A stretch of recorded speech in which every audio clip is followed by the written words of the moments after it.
আপনি কি জানেন পৃথিবীর এমন একটি জায়গা আছে যেখানে দিনের বেলায় তাপমাত্রা 50 ডিগ্রির উপরে উঠে যায় আর রাত নামলে শূন্যের নিচে নেমে যায়, যেখানে শত শত কিলোমিটার জুড়ে শুধু লাল বালু, খাস কাটা পাথর আর ভয়ানক নীরবতা। হ্যাঁ, এটাই চীনের গোবি মরুভূমি। আর সেখানেই নাকি বাস করে এক রহস্যময় দানব, যাকে বলে গোবি ডিজার্ট মনস্টার।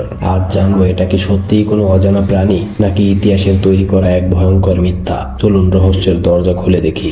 গোবি মরুভূমি পৃথিবীর অন্যতম কঠিন ও অনাবাদী অঞ্চল।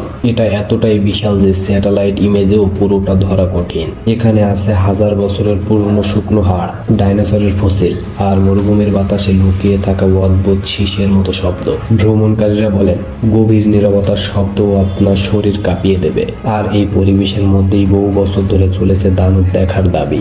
স্থানীয় যাযাবররা একে বলে লঙ্গ বা মরুভূমি ছায়া প্রাণী। তাদের বর্ণনা অনুযায়ী লম্বা 10 থেকে 15 ফুট, লালচে বাদামি চামড়া, চোখ দুটি জলজলে, পায়ের বদলে আছে চওড়া মাংসপিণ্ডের মতো গঠন, চলাফেরা অত্যন্ত দ্রুত।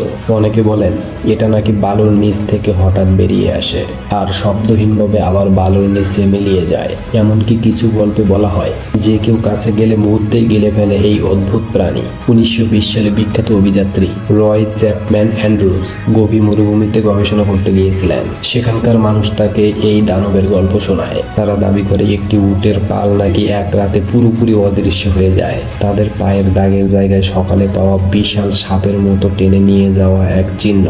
অ্যান্ড্রুজ দানবটিকে কখনো দেখেননি, কিন্তু তিনি অবাক হয়েছিলেন এত মানুষের এই বর্ণনা শুনে। 1903 সালে একদল বিজ্ঞানী আবারও গভীরতে অভিযান চালায়। তারা ড্রোনে যে ফুটেজ পায় তাতে বালুর নিচে কিছু বিশাল আকৃতি দ্রুত চলাচল করা ছায়া দেখা যায়। ফুটেজটি আজ রহস্য। বিজ্ঞানীদের মতে দানবটি বাস্তবে নাও থাকতে পারে।